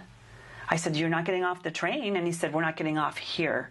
I said, "Okay, that's fine." So people got off the train, and we stayed put, and the doors closed, and he burst into tears, and he said, "That gentleman sitting beside you was flashing me dirty pictures from a magazine." No, it was from a videotape. He had 2 videotapes that had bad pictures on the front out of his jacket, and then closing it. And then when I looked over, everything looked fine. Now, Will's could not. I was right there. His dad was right here, closer than you are to me. He couldn't say to either one of us. I mean, we could have caught that guy easily. His dad is 6'5" or 6'4" and a half. We could have gotten that guy, and he could have been arrested on the spot. So I said to Will's, "Let's find somebody to tell. Let's take care of this." And we went and found one of the transit police, and we had Will's describe the man. I described the man. We described his jacket, what was going on. He said to Will's that we will do everything we can to stop this man from doing this to anybody else. And so then Will's asked me to call the police department, which I did, and I reported it again, and tried to give Will some, power back. Right. And then Will's never seen anything like what was on the front of these videotapes, and he said he couldn't forget it. He couldn't get it out of his mind. And bless his heart. But again, Will's is 6'4". He's 16, and he couldn't do anything to help himself with his dad sitting right here. So, and that may be not just somebody with autism. I mean, I remember being very scared and embarrassed by things like that when I was little, or if something, God forbid, would happen. I remember I got mooned in 8th grade by somebody, and I felt so ashamed. And people will laugh if they know me, because then in high school I mooned somebody and got in trouble. I got suspended for one afternoon from Mr. Turner. But anyway, so I returned the favor. But I think this thing that keeping our kids safe on the streets and keeping people safe all of our kids. It is interesting. When I was talking to somebody last night on the phone, and we were talking about the verdict, and they were asking me, you know, what my take on it was, and we were both sharing about what our Facebook pages had been filled with, and I said, well, you know that probably a good 85-90% of my Facebook is autism parents and people on the autism spectrum, and I said, so I really feel like there was a lot of stuff that was skewed towards that, and they said I'd really be interested to hear what the autism community, and I said there was a lot of sorrow from a lot of parents saying, you know, had this man met my child on the street, you know, absolutely, what would have happened, and you know, my child would have certainly been identified by him as acting weird, fighting back, you know, and you know, so it is a level of fear and a level of sadness. I can't imagine what that family is going through, and I do think that in some way the fact that we're saying that this wasn't punishable, you know, it does open so many other doors that I'm frightened for my child, and I'm frightened for our society. It does bring up questions of when will our kids be safe, and how do we keep them safe? And I know I'm a very much I identify myself as a helicopter parent, and there are a lot of parents who go, roll their eyes and point and laugh at the things that I do, and the level of paranoia that I have about my child. But, you know, and then things happen, and I go, well, this is why. This is why. This is exactly why. Marian Wright Edelman wrote on the Huffington Post yesterday, she was saying, you know, until every black child is safe on our streets, no child is safe. That's right. We've let down all of our children, not just our African American children. Absolutely. We've let down all of our children, and I have chills because I just saw it coming over. I was listening to NPR, and they said it was just. I guess it's all over the place, but they said, you know, Zimmerman got his gun back, and I'm almost like, I guess I'm speechless. Yeah. Really, he got his gun back. And I understand the laws in Florida or whatever, but like, you know, he took a child's life. He got his gun back. Yeah. Where do we live? Yeah, well, and, you know, my husband was saying to me, he said, you know, he was feeling what a lot of us were feeling, but he said, you know, I do think you need to read, and I haven't yet had a chance to, some of the articles about why, to the letter of the law, that the jury came up with what they did, and he said, that's giving me a little bit of peace, because it's not as if they're saying that everything was okay, but that to the letter of the law that they followed their instructions. But because the prosecution, they're saying, didn't prove their case, and they just could not convict him. So that is different. On the other hand, then we've got to look at those laws. Exactly. We've got to look at those laws. That's what brings up for me and says, then we have work to do in another area. Yes. And it should be important to all of us. Absolutely all of us. It's, I think, a very, very sad day. Yes, and it isn't just gun control. You know, it has to do with gun control. It has to do with profiling. It has to do with so many things that are, it's explosive, and everyone should be up in arms and on the street. Yes, absolutely. All of us. So much. Well, do you need to get going, or can we come back one more time? Sure, I'm good. I feel like I've kept you pinned here forever. No, I'm good. No, all right, let's take a break, and then we'll come back and talk a little bit more with Monica, since we haven't had her for so long. So stick with us. Currently, in the United States, 1 in 88 children is affected by autism. 1 in 88 means something different when your child is the one. Recovery is possible.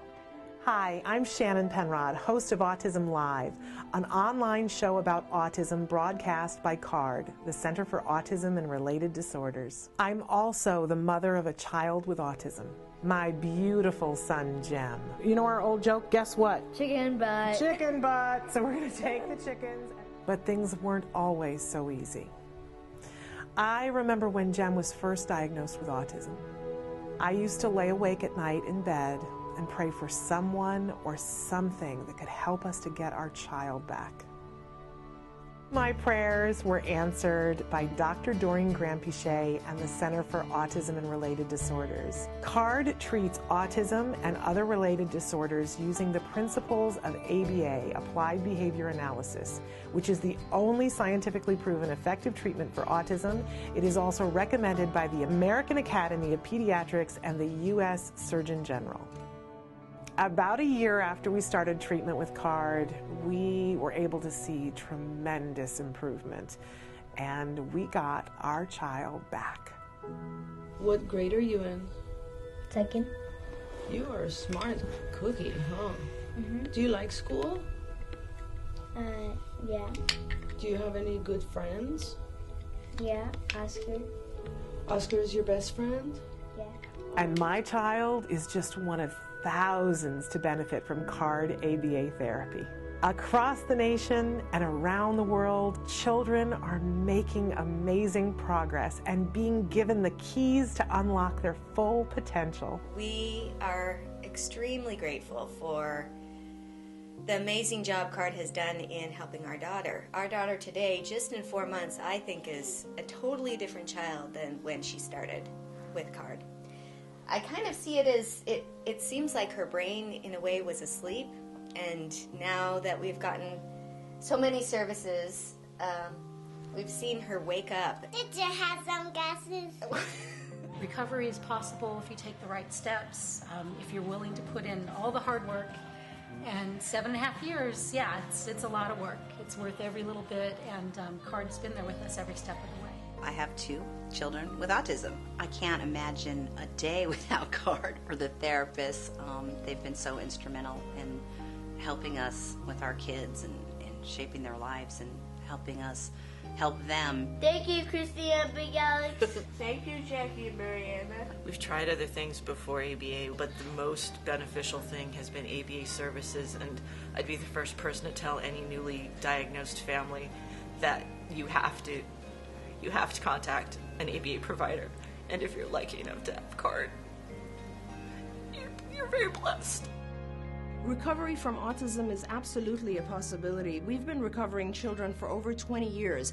It's just a matter of identifying the child's medical needs, understanding the child's sensory issues, and then teaching the child all of the skills they need in order to function normally. We know there's hope for autism. Autism is treatable, and recovery from autism is possible.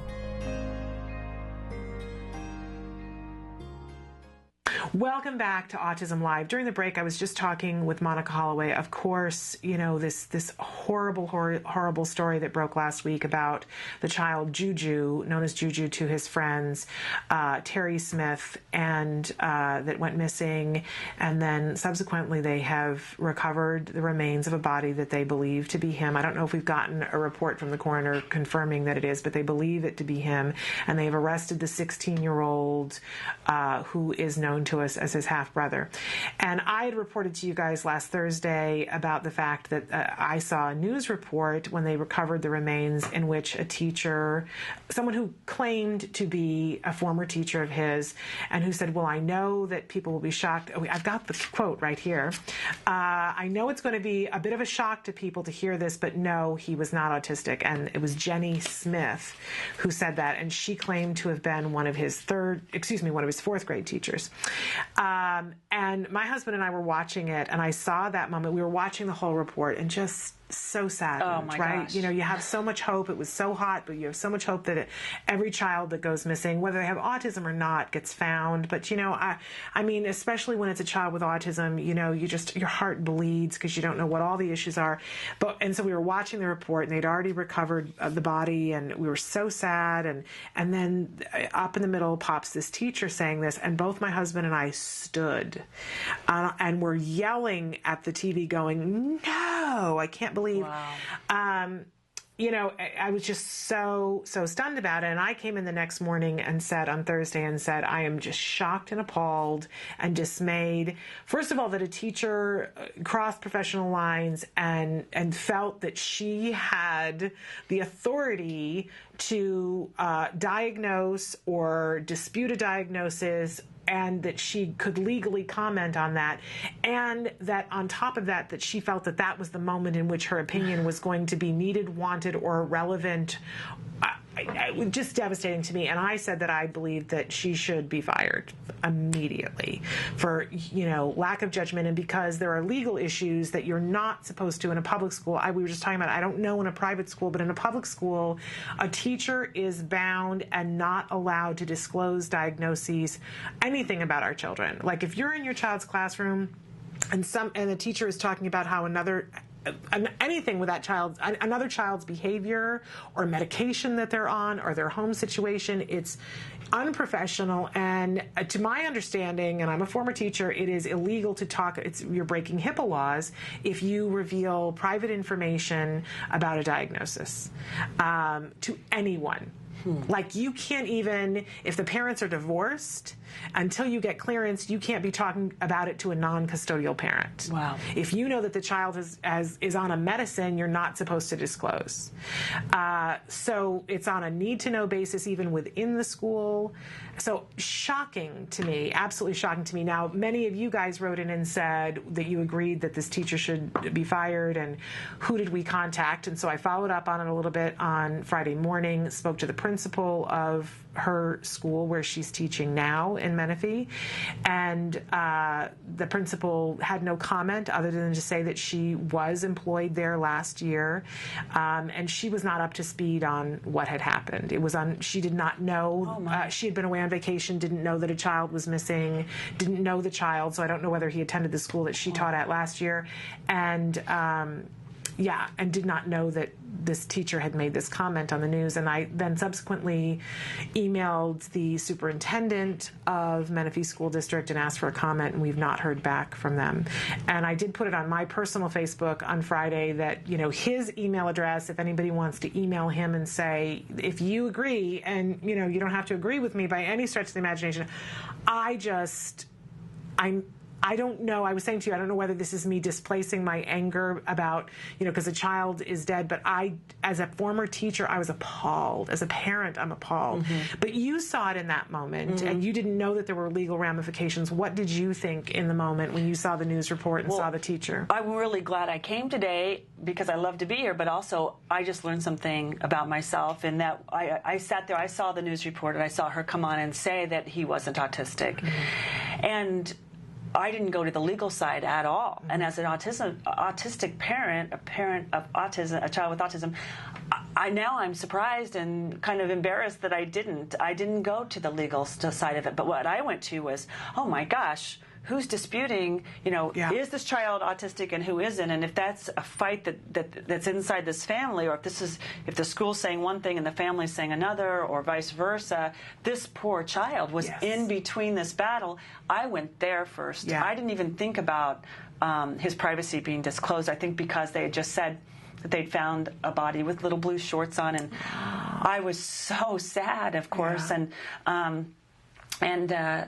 so I hadn't gone to the legal side of it, and I was wondering, because my son attended the Frostig School, which is a school primarily only for kids with learning disabilities, and everybody there feels very open and relaxed, which is great, and has been great for Wills to talk about his disability, just as if, he's got brown hair and blue eyes and autism, and he likes this and that, right.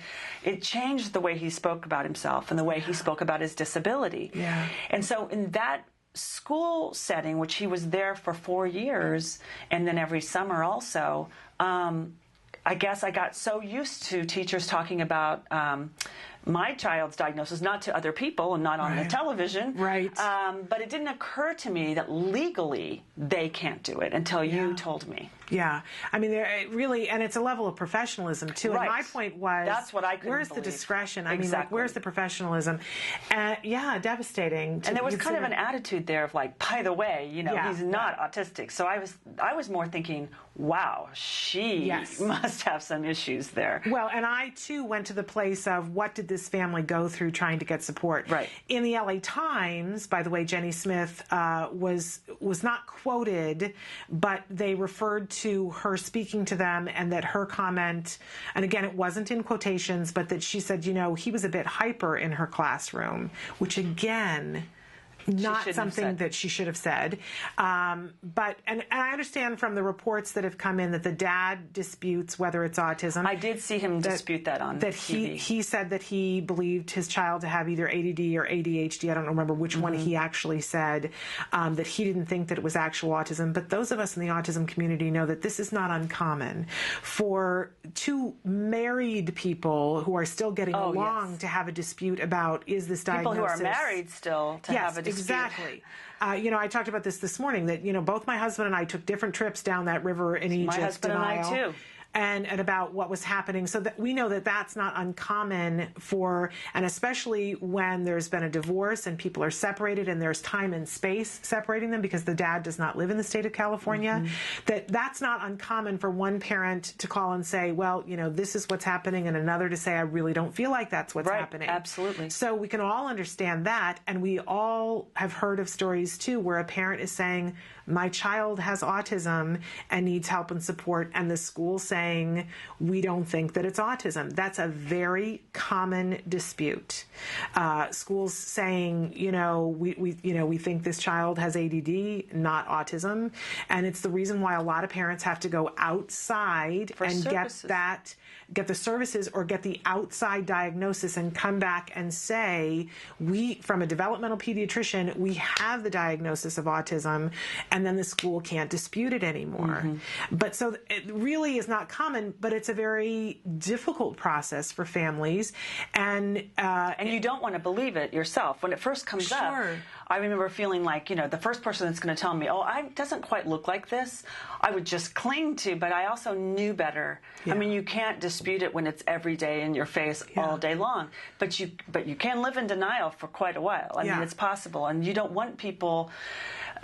Basically, this teacher obviously should not have said this. It's not her place to say this, but it makes me wonder sort of what was going on in that child's life. Absolutely. Because everyone around Will's, once he got diagnosed, everyone was on that page, so everyone was moving to help him be as functional and as happy as he possibly could be. But I will say, too, that there are many families out there that getting that actual paper diagnosis is a financial hardship. Huge. And, I mentioned earlier that we got lucky that our health insurance covered it. At the health insurance that we had at the time, I had Kaiser from my job, and Kaiser covered us going to the developmental pediatrician and the whole process of the diagnosis.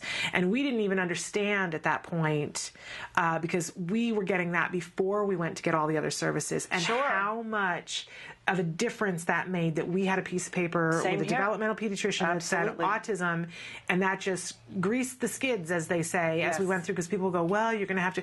Now, we did have to get a corroborating diagnosis from another doctor in order to continue getting our ABA, but we did. Yes. And you have to have money to do that. You have to have income to do that. Right. And, it's just a difficult situation. And we know that there are disagreements between schools. Those are things that are meant to be kept private. I don't even know what she could have said that would have been appropriate. I don't even know that it would have been appropriate for her to say there has been some discord about services for the child. I don't even think that would have been appropriate.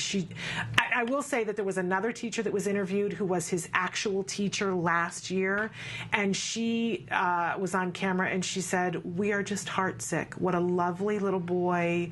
What a precious boy. All of the kids are heartsick, and my prayers are with the family, and I'm just devastated at this news, and we've been looking for him.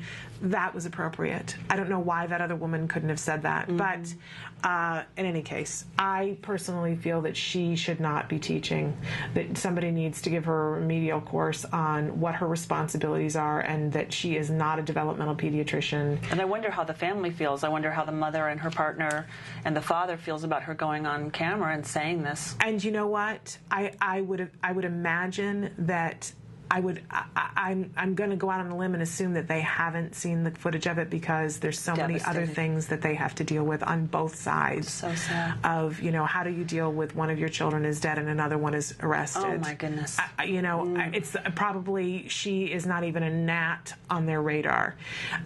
You're right. But she's on mine. Because if she's saying that about that child, what else is she saying about other children? Good for you. That's amazing. Well, I don't know, but I stand with you. I stand with you. I'm furious at the lack of discretion. Furious at it.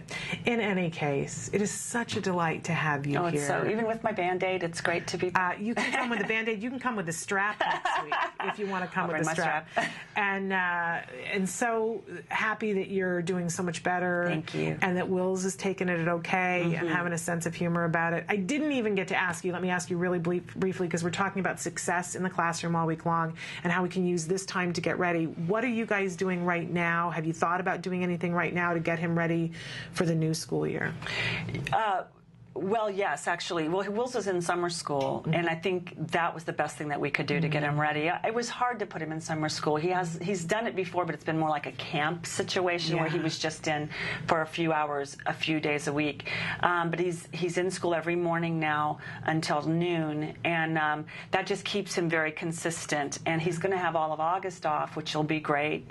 And we're planning on taking a trip. But we have found out who all of his teachers are going to be next year, and also what the subjects are going to be and what they're going to be studying. Classes now. He's switching classes now. Ooh. So he's got all the books that he needs. We're already talking about the books and reading. Like, we know he's going to be studying Napoleon, for instance. So we're already talking about Napoleon and bringing him up, and talking about, he's going to be doing U.S. history then in the spring. So we were talking about the Civil War and, a lot of things coming up like that. But very casual. We're making no big deal about it. Cool.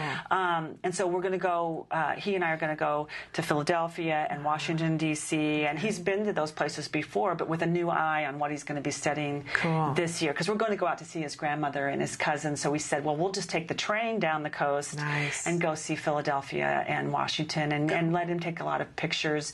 He just got back from Dallas with his dad. They went down to see a ball game. They're trying to visit, they're doing the visit all the ballpark thing, throughout the years. They're going to try to see every ballpark.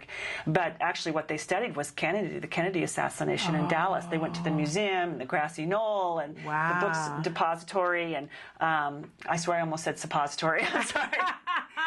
And so all this is amazing. Like, Wills was literally standing there, and there's an X on the street, where Kennedy was killed. And these things that so concrete for Wills.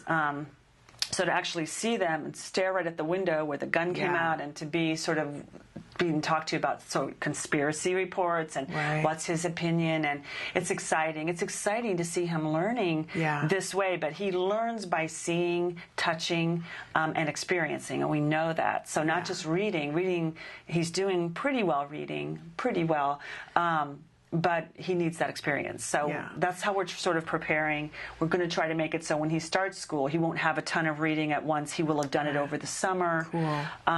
Just a lot of support. Well, we know that experiential learning is a big, big thing for almost all kids. All kids. And unfortunately, when there are budget cuts, that kind of thing gets whittled down till you get to the point where I think a lot of our schools are right now, where we're going to learn by doing worksheets. Reading and doing worksheets. And it is kind of what it is. So anytime as parents that we can fill in, I love that he got to stand there and see, and even for families who think, okay, but I don't have the resources to go to Dallas. Exactly right. But there are great videos that can be a stopgap until when you can get to the place, and ask yourself what's around you that you can take your children to participate in. Lots of free things in LA, and I know that some people live, where there aren't a lot of museums and so forth, but do consider taking a train somewhere if you have any child, but a child with autism tends to really love trains, and they're not expensive. We're getting ready this Friday to shoot at Traveltown, the Traveltown Train Museum. Will spent his first 5 years almost 24/7 at Traveltown. If he wanted to join us, because we're going to be there, Jem's going to come, but it's on Friday morning. I don't know if he's in school. He's in summer school. Okay. Well, I wish he could miss one day, but he really can't. Yes, he just I understand that completely. Oh, too bad. It is too bad. Yeah, because we're going to be at love Traveltown. To see Jem. It's a wonderful old train museum that it's all these retired trains that are amazing. And there's a little train you can ride too. Yes, there is. So we're going to be there and covering that on Friday instead of doing a live show. Exciting. Well, it's too bad that he couldn't come. Oh, I should have thought about that beforehand. I was, I wouldn't have thought about it because he's so much older, and it tends. He still loves it. I haven't taken Jem. It's the last time I was there was the day that Michael Jackson died. That's how long it's been. We were there with a group of kids kids for a picnic, and while we were there, we found out that Michael Jackson had died. That's how long it's been. And so I'm anxious to see, because Jem used to love it, and I'm sure he'll still like it, but I don't know if there's going to be a thing about it's just a little bit on the young side for him anymore. So I wouldn't have thought about it for Wills until just now. In any case, I thank you so much for being here. I'm so happy. And we're so excited that you're doing so well. And please give our love to Wills and to Michael. And I will. And so we'll see you again next week. Absolutely. This is my out. I'm out. I'm done recovering. You're out and about. I'm out and about. Okay. So we're going to take a break, and then we'll be back with our stress tip. But thank you again to Monica. Stick with us.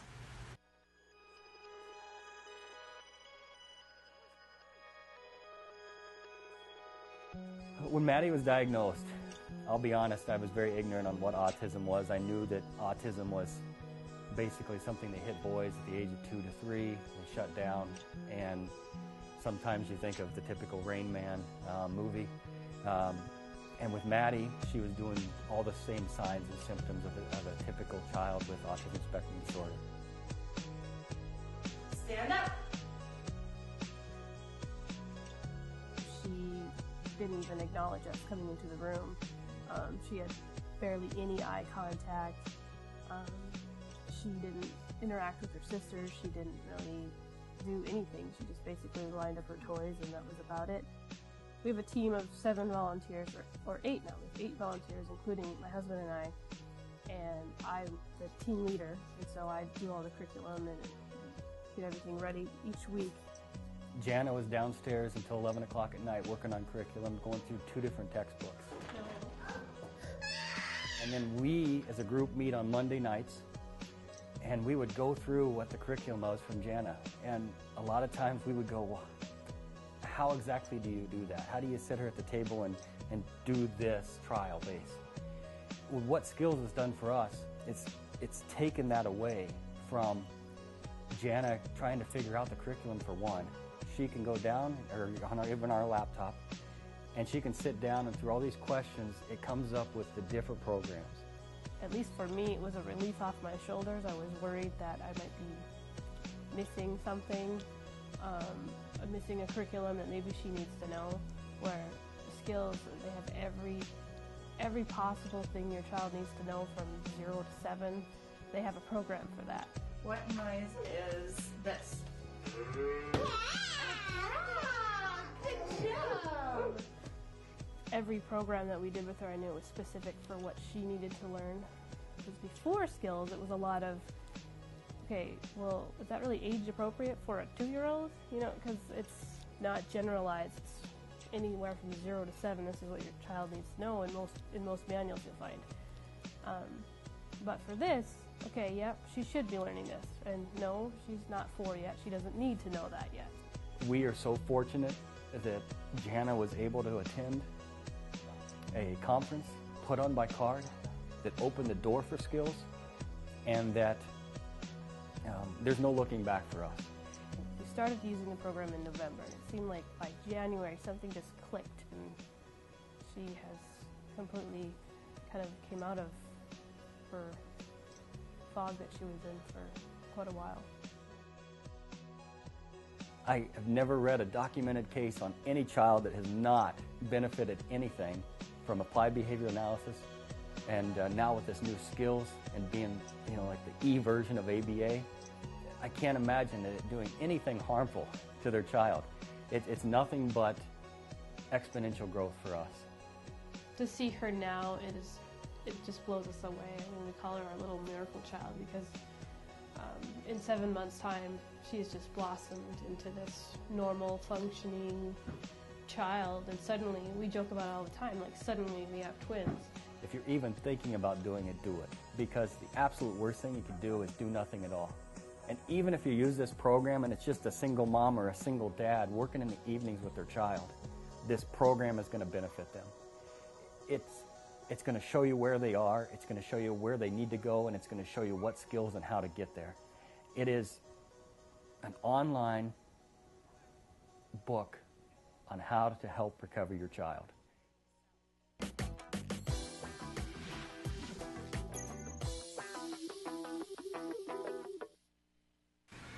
Welcome back to Autism Live. You know, on Mondays, we like to talk about stress and stress management. It's our stress relief tip because we know that stress is going to be a part of this journey no matter how strong we are. Please know that it's not a question of your personal strength. And it's important that we get our heads around the fact that our stress, it's been documented, parents of children on the autism spectrum have a higher stress load than typical parents. We know that it's stressful to raise any children at any time in any place, but it is well scientifically documented that parents of children with autism have additional stress. And by the way, it doesn't seem to flow, what the science shows is it doesn't seem to flow with how well your child is doing or how much progress your child is doing. There is still an additional load of stress. So if we just get to a point where we take that at face value and say, okay, we know there's going to be more stress, then how do we manage it? And in this week where we're talking about success in the classroom, if we consider what is the stress about going into a new classroom, going into a new situation, how can we lessen that stress for our kids on the spectrum, and how can we lessen that stress for ourselves as parents? Now, this week in time is a great week to sort of take that out and take a little bitty peek at it. Now, if you find that looking at it makes you stressful, put it back in the bag for another week, right? Because this is a good week, though, because it's this week in time that most schools, the administrators have had a little bit of time off, and they're coming back either this week or next week, and they're making final decisions about who your child's teachers are. A lot of times there's a preliminary idea at the end of the school year, but now they're starting to finalize things, and teachers are starting to get their classroom assignments of which room they're in, because sometimes there's a shift with that, and they are starting to gear up for the coming year about prepping for things that they're going to do, looking at which lessons am I going, that I did last year that I'm going to do again, and getting themselves prepared. So this is a great week to call the school, ask to speak to an administrator and say, hi, I'm just checking in. It's midsummer. I'd like to know, have we been able to determine who my child's teacher is for the year or who their teachers are for the year? Are there books, as Monica was saying, that she's already got the books that her son is going to be doing? You can ask this week, are there books that we can get in advance so that we can start to, even if you don't open the book, but even if your child has got tactile the book and it's something that sits on the table so that sensory-wise they're seeing it, it can help you to reduce the stress so that there's that many less things that are new and different once the school starts. I always think it's great, too, at this time of year to ask if there's the possibility that your child can go in and see the classroom, or if they're switching schools, can we take a tour?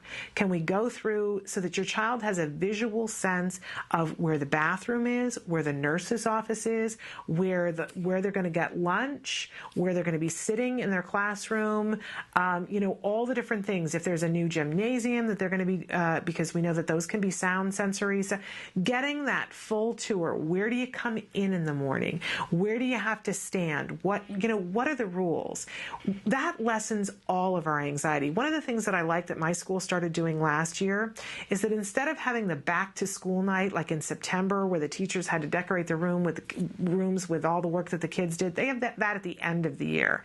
And now, the night before school, they have an event where the kids get to come in, see who their teacher is, they get to come in and sit in their desks, and the teachers have everything set up, and the parents get to meet the teachers, and we get to know the rundown of what the day is going to look like. I think that that's great because that's going to be helpful to all kids. But I do think that our kids have a little bit extra need, and why not get them, if you can go in and look at the school this week and do it in little itty bitty bites. So you look at the school next week, maybe the week after your child gets to sit down with the teacher, maybe even take the teacher to lunch, just you and your child. And maybe there's a possibility. I've done lunch dates with just the teacher before, or even done a phone appointment with the teacher where I say to the teacher, what are your concerns?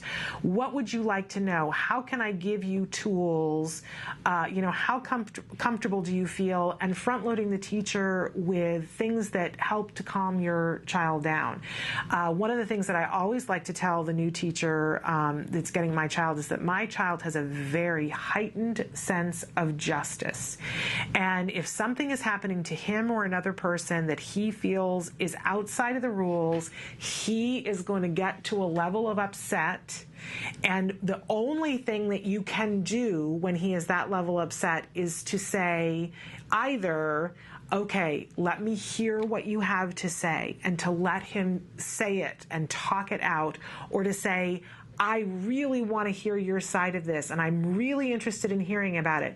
We can't right now because of X, Y, or Z. Can we do it? And give him a time that's not too far in the future, like the same day. If you're going to lunch and you can't hear it right now, or you're in the middle of assembly, saying, can we talk about this right after school today when the bell rings? We'll sit down and talk about this because I want to hear your opinion. He needs to know that he's going to be heard. And if you say that to him, he immediately calms down and says, okay, because he knows that his side of the story is going to be heard. If you don't, like when Monica was talking about this judge who said, I don't care, my child would have gone to full meltdown. And at that point, and that kind of thing has been said to him before, where somebody has said, nope, here are the rules, you're not going to get to tell your side of the story. And that is when my child is going to act out, because he in that moment says, I'm out. I'm not going to get what I want anyway, so he will resort to anything at that point. And it's beyond full, and, he will aggress at that point. So I like to make sure that the teacher knows if he's getting upset to say, I want to hear, and I can hear what you're going to say at this time with great success. We have not had any problems and they have told me I was able to deploy that. It worked great. I'm so glad you told me. Because we can save the meltdown by just saying that phrase. So if you've got a phrase that you like to use with your child to get them out of a stim, to get them out of a meltdown, if there's something that works just a certain way that it needs to be said, now is a great time to reduce your stress and to reduce your child's stress and reduce the teacher's stress and everybody in the classroom stress by letting them know that. We're almost out of time here, so Emily's going to cycle through some of the different ways that you can get in touch with us here. I'm going to remind you that tomorrow is Tuesday, so we have Making Room with Evelyn. Evelyn's going to be here. On Wednesday, it's Ask Dr. Doreen again, and with Dr. Doreen Grandpachet, Nancy Alspaugh-Jackson will be with us on Wednesday, and we've got somebody who's going to be talking about doing art with kids on the spectrum on Wednesday. Very exciting. Then on Thursday, we have Angela Persicki, BCBA, and we have a very special guest on Thursday that I'll tell you about tomorrow because I'm running out of time. And we have on Friday, we will not be doing a live show because we're going to be going to that Travel Town Museum, doing some video for another show down the road. But please let us know your questions, your concerns, your comments. We're terribly interested. We'll be back tomorrow at 10 a.m. Pacific time and 1 p.m. Eastern time. Until then, please give your kiddos a hug from me. Bye-bye for now.